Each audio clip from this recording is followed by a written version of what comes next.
ሰላም ሰላም የህያው ቃል ሚዲያ ተከታታዮች እንደምን አላችሁ? በያላችሁበት ጸጋ ከሁላችሁ ጋር ይሁን። ወንድማችሁ ዮናስ በድሉ ነኝ። እንደተለመደው በአዳዲስና በአጫጭር በአስተማሪ ቪዲዮዎች ወደ እናንተ መጥቻለሁ። ለዚህ ቻናል አዲስ ሆናችሁ ሰብስክራይብ፣ ሼር በማድረግ እንዲሁም ደግሞ ይህንን ቪዲዮ ላይክ በማድረግ እንድትመለከቱት በጌታ ፍቅር ጠይቃለሁ። መልካም ቆይታ።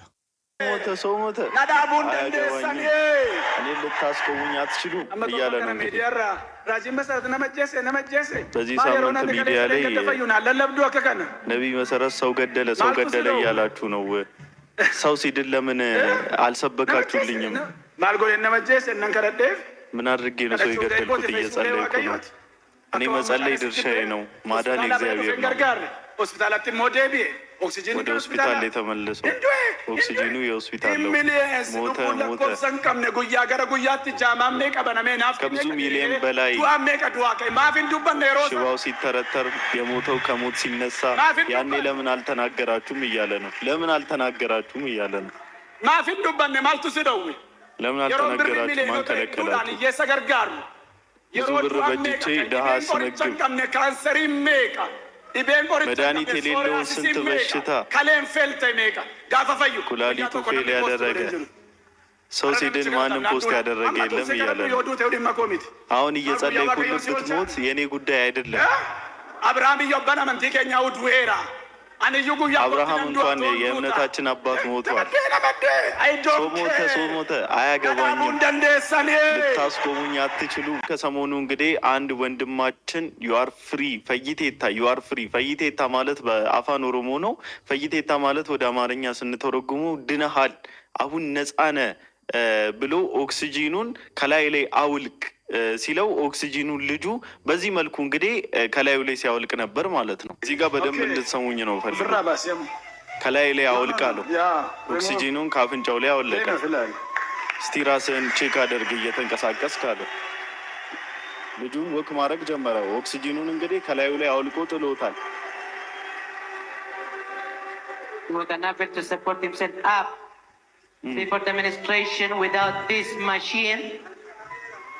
እንግዲህ እሷን አመስግኑልኝ እያለ ነው። የኔ ድርሻ መጸለይ ነው እንጂ ሞተ አልሞተ የኔ ጉዳይ አይደለም የሚል እንዝላልነት የተሞላበትና ትክክል ያልሆነ ቆንጆ የሆነም ጥሩ የሆነም አፕሮች ያለው ንግግር አላስተዋልኩበትኝም። እና ዩአር ፍሪ ቱ ጎ ማለት ወይም ደግሞ ፈይቴታ ከኢ ማለት ተነስ ድነሃል ማለት ነው። እምነት አድኖሃል ወይም ደግሞ ታምናለህ ወይ ካመንክ ትድናለህ ቢሎ ኖሮ ኦኬ ድርሻውን ለዛ ሰው ትሰጥ ነበረ። እንደ አንድ የእግዚአብሔር ሰው ወይም እንደ አንድ ነብይ ግን ያለው ድነሃል ተመላለስ ነው። ጴጥሮስና ዮሐንስ ወደ አንድ ቤተ መቅደስ እየገቡ አንድ ለረጅም ዓመታት በቤተ መቅደስ ደጃፍ ላይ ተቀምጦ ምጽዋትን ሲለምን የነበረ አንድ ሰው ነበር አይደለ?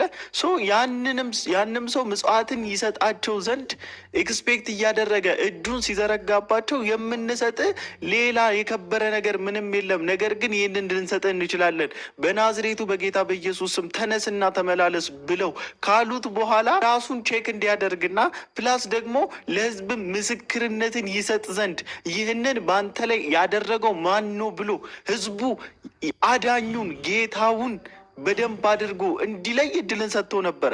ከዚያም በኋላ ያ ሰው መልሶ ወደ ተቀመጠበት ስፍራ ተመለሰ የሚል ነገር መጽሐፍ ቅዱስ ላይ አናገኝም። የምናደርጋቸውና ከአንደበታችን የወጡ ቃላቶች ላይ ስህተት ከሆነ ስህተት ነው። ትዕቢት አያስፈልግም። በቃ ትዕቢት አያስፈልግም። ነገሮች በትህትና ነው የሚታረሙት። እንደዚህ አይነት ኢሴንሻል የሆኑ ጉዳዮችና እንደዚህ በዓለም አቀፍ ደረጃ በሚታወቁ ሰዎች ላይ አንዳንድ ቅሬታዎቻችንን እና አንዳንድ ትንሽ ከመጽሐፍ ቅዱስም ሆነ ከአንዳንድ ካየናቸው ጤናማ ክርስቲያኖች ወጣ ያለ ነገር አይተን ትችትን ስንሰነዝር እንደማይመቻችሁ ብዙዎቻችሁ የምናውቀው ጉዳይ ነው እና አሁንም ቢሆን እኔ ይህንን ነገር ይዤ መጥቼ ክሌም አድርጌ ላሳያችሁና አንድ ነገር ልናገር የፈለግኩት ነገር ምንድን ነው? ስፔሻሊ ደግሞ በሆስፒታል በሕክምና ምናምን ታይታችሁ ችግር እንዳለ ውስጣችሁ ፊልም የምታደርጉ ከሆነ እባካችሁ።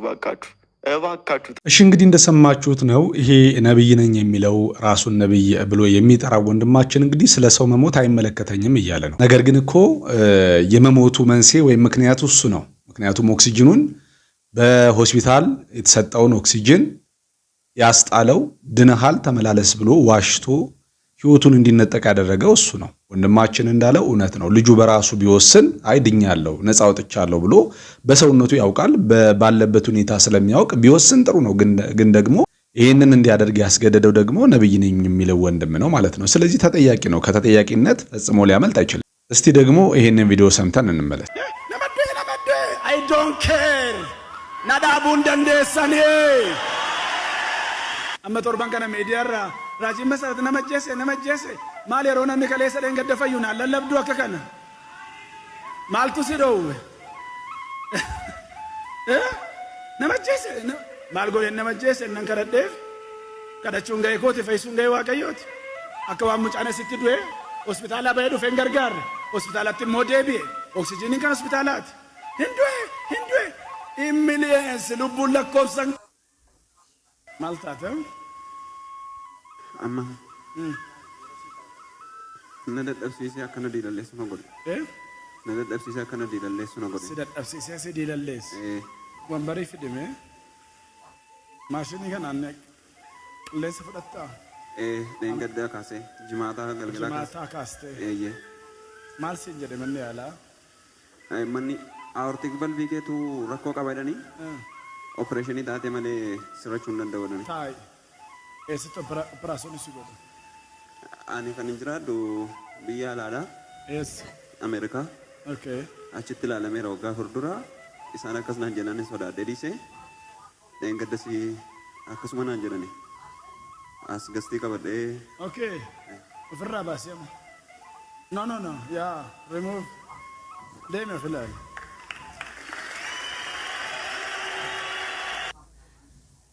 እውነት ለመናገር ይሄ ሟች የወለጋ ልጅ ነው። በዋቅጅራ ፍቃዱ ይባላል። የኔ አይነት ቤተሰብ ቢኖረው የኔ አይነት ወንድም ወይ አጎት ቢኖረው መድኃኔዓለም ምስክሬ ነው። ይሄ ውሸተኛና አጭበርባሪ ነብይ ወጥቶ አይቀልድበትም ነበር። አይ ዶንት ኬር እያለ አይቀልድበትም ነበር። ምክንያቱም ቪዲዮ በራሱ በቃ ማስረጃ እኮ ነው። ያ ቪዲዮ ማስረጃ እኮ ነው አይደል? ማስረጃ እኮ ነው። ሪሙቭ አላረኩም ብሎ ሲዋሽ በአደባባይ የትም እኮ አታመልጥም። ዘንድሮ አንተ አይደለ ቀርጼ ላከው አቶ መሰረት።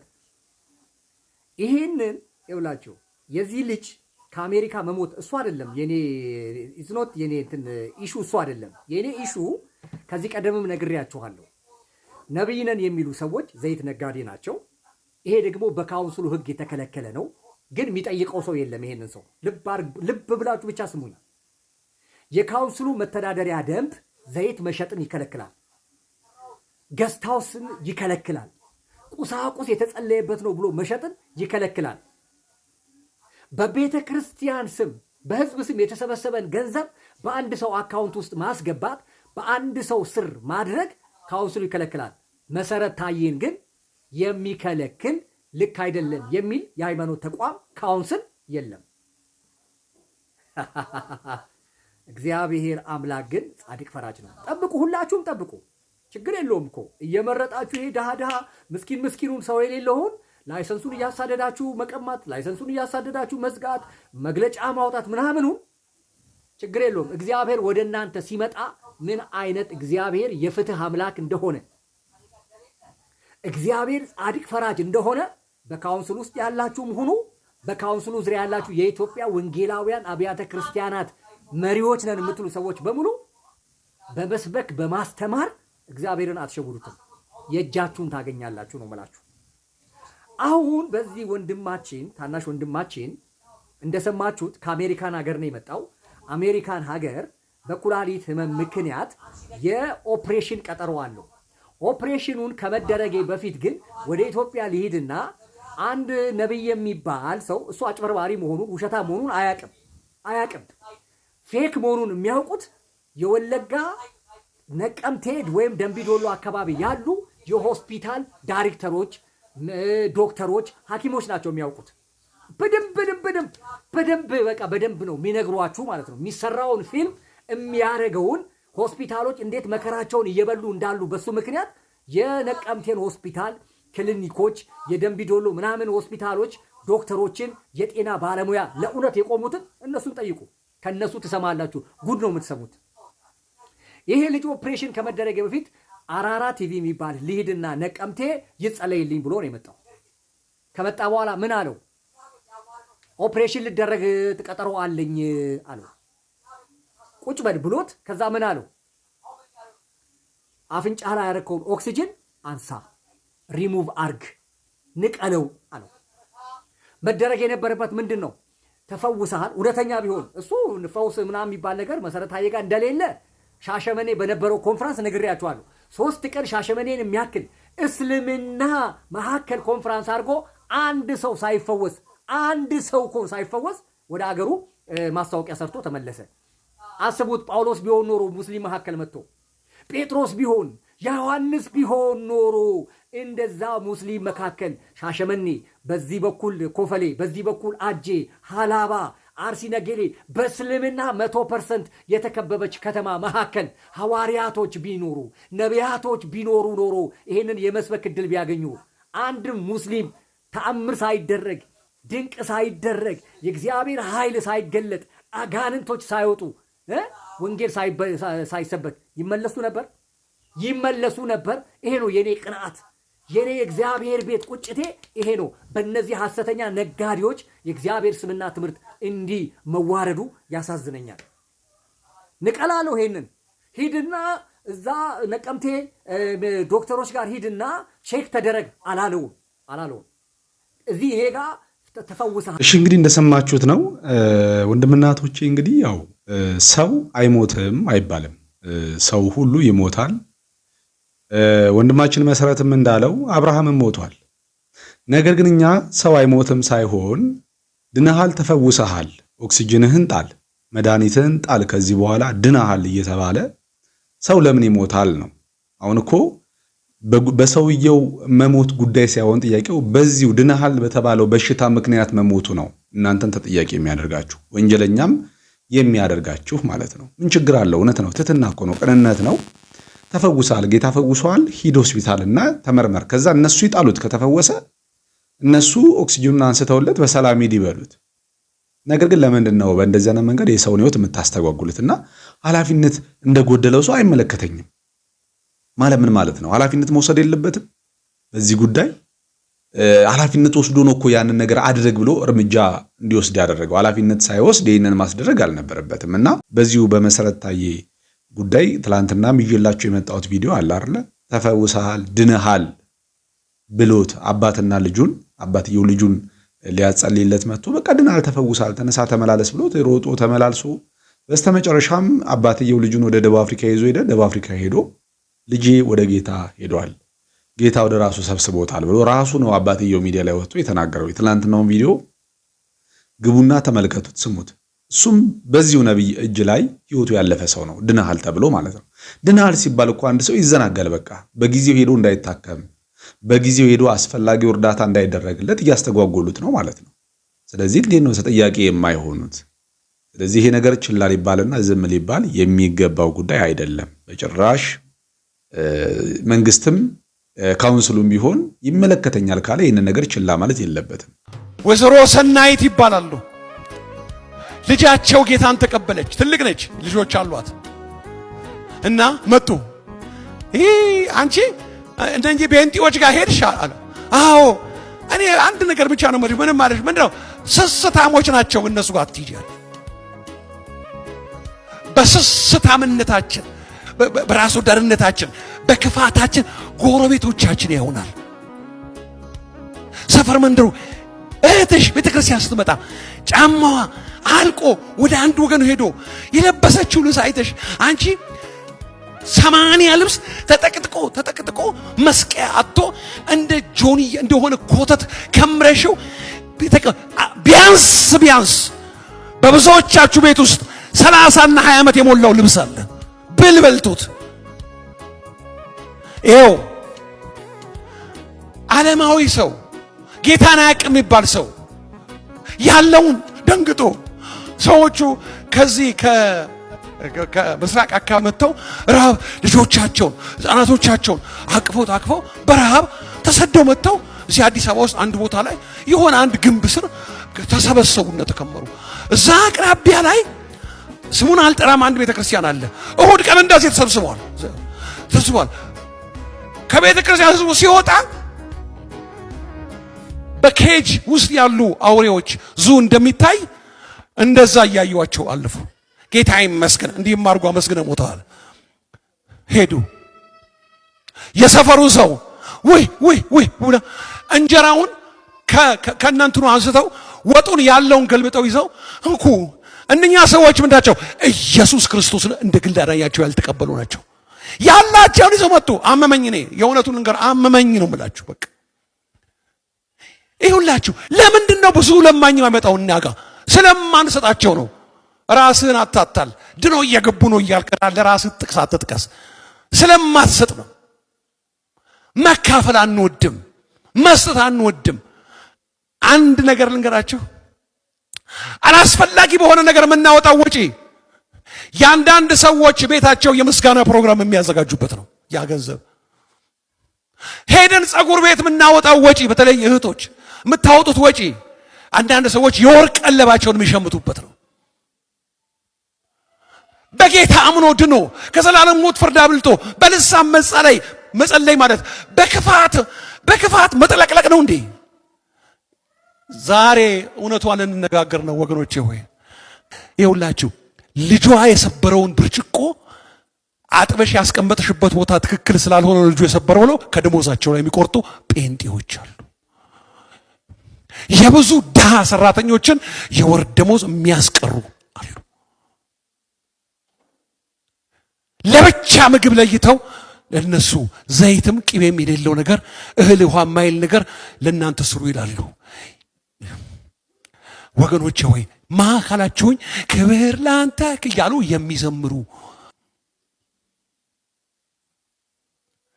ሰራተኛሽን እንደ ዕቃ ስታሰሪያት ማሽኑ ይግላል፣ ንቀለው ይባላል። እሷ ግን እረፍት የላትም። ማሽኑ እንኳን ያርፋል። ይቀዝቅዝ፣ የልብሱ ማሽ ይቀዝቅዝ ይባላል። ክርስቲያን ቤት አገልግሎቴ ከሰዎች የውስጥ ነገር ጋር ያጠጋጋኛል። ይህንን ማነግራችሁ ከደርግ ጊዜ ጀምሮ አንዳንዱን ማሰብ አልፈልግም፣ ያመኛል ሳስበው። ብዙ ክፉ ስራ ነው የምንሰራው። ከዚህ የተነሳ ሰዎች እንደሷ ከመሆን እዛ ቦታ አልሄድም ብለው ቀርተዋል። ጌታ ፊት ስራችን ይከተላል። እዚህ ከዛሬ ጀምሮ ስራዬ እንዲከተለኝ አልፈልግም የሚል ሰው ይቆማል። አባታችን እውነታቸውን ነውና በቃ መገሰጽ አለብን እኮ እኛ አማኞች።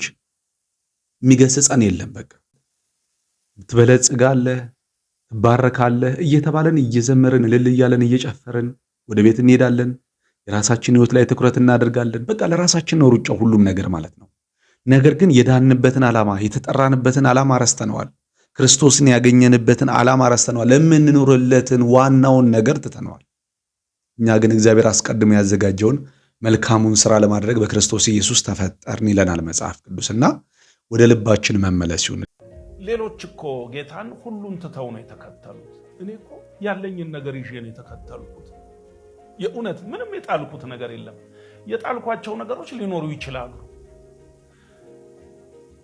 ግን ፕሮፌሽን የምለውን የራሴን ሙያ ይዤ ነው የተከተልኩት። ያለኝን ነገር ይዤ ነው የተከተልኩት። እኔ እንደውም ጌታን በማግኘቴ ለምሳሌ ጌታን ካገኘው በኋላ ነው የራሴን የማስታወቂያ ድርጅት ከፍቼ መስራት የጀመርኩት እና በጣም ሰክሰስፉል ነኝ። ጌታን ካገኘው በኋላ ነው እንደገና የድሮውን ትቼ እንደ አዲስ 12ኛ ክፍል ማትሪክ ተፈተኜ ዩኒቨርሲቲ ገብቼ ጥሩ ውጤት አምጥቼ ግራጁዌት ያደረኩት ጌታን ካገኘው በኋላ ነው። እኔ እኮ ጌታን ካገኘው በኋላ ይሄ ቀረኝ ይሄ ጎደለብኝ የምለው ነገር የለኝም። ጌታን ካገኘው በኋላ ሁሉ ነገር ሞላልኝ፣ ሁሉ ነገር ተሳካልኝ። ክብር ለኢየሱስ ይሁን። እውነት ነው። እኛ ጌታን የምንከተለው ዓላማ አድርገን ሁሉ እንዲሞላልን፣ ሁሉ እንዲሳካልን፣ ሁሉ እንዲትረፈረፍልን ከሆነ ዓላማ አድርገን ከሆነ ለመጠቀም ለጥቅማችን ከሆነ ትክክል አይደለም። ጌታ ኢየሱስ ክርስቶስን መከተል ያለብን ለዘላለም ሕይወት ከእርሱ ጋር አብረን ቀሪው ዘመናችንን ለመኖር ከዛ በኋላም ደግሞ ከሞት በኋላ ያለውን ዘላለማዊውን ሕይወት ከእርሱ ጋር ደስተኞች ሆነን ለመኖር ነው። ነገር ግን ደግሞ ጌታን ስንከተል ደግሞ ሁሉንም ነገር እናጣለን፣ ሁሉም ነገር ይጎድልብናል ማለት ደግሞ አይደለም። ጌታ የሚፈልገው ከኛ ሕይወት ነው። ክርስቶስን መስለን እንድንኖር የሚፈለገውም መከራም እንድንቀበል የሚፈለገውም በእውነት በክርስቶስ ኢየሱስ እግዚአብሔርን እየመሰሉ ሊኖሩ የሚወዱ ሊሰደዳሉ ይላል። ከዛ ውጪ በዚህ ምድር ላይ ጌታን ካገኘን አስቀድመን ከምናገኘው ነገር በላይ አስቀድመን ተባረክን ከምንለው በላይ ተባርከን እንኖራለን። ዓላማ አድርገን ለዛ ነገር አንከተለው እንጂ በእውነተኛው በቃሉ ላይ እንመስረት እንጂ እግዚአብሔር አንዳች የሚያጎድልብን ነገር የለም። ከበጎ ነገር ከመልካም ነገር ሁሉ አንጎድልም። ምክንያቱም መጽሐፍ ቅዱስ ሲናገር በጎ ስጦታ ፍጹምን በረከት ከላይ ከብርሃናት አባት ይወርዳል። በጎ ስጦታ ፍጹም በረከት፣ ስጦታው አለ፣ ነገር ግን በጎ የሆነ ስጦታ በረከትም አለ፣ ነገር ግን ፍጹም የሆነው በረከት ከሱ መውረዱ አይቀርም። ስለዚህ ጌታ ይመስገን። ስላዳመጣችሁኝ አመሰግናለሁ። በያላችሁበት የጌታ ጸጋ ከሁላችሁ ጋር ይሁን። ለዛሬ ያዘጋጀሁላችሁ ቪዲዮ ይህንን ይመስላል። በሌላ ቪዲዮ እስክንገናኝ ድረስ በያላችሁበት የጌታ ጸጋ ከሁላችሁ ጋር ይሁን። ሰላም